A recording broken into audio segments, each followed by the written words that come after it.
देवी प्रपन्नार्ति हरे प्रसीद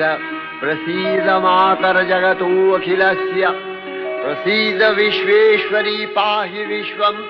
स्वविश्वरी देवी चराचरस्य आधारभूता जगतस्त्वमेका महीस्वरूपेण यतः स्थितासि अपां स्वरूपस्थितया तवैतदप्यायते कृष्णम् अलङ्घ्य वीर्ये त्वं वैष्णवी शक्तिरनन्तवीर्या विश्वस्य बीजं परमासि माया सम्मोहितं देवि समस्तमेतत् त्वं वै प्रसन्ना भुवि मुक्तिहेतुः विद्याः समस्ताः तव देवि भेदाः स्त्रियः समस्ताः सकला जगत्सु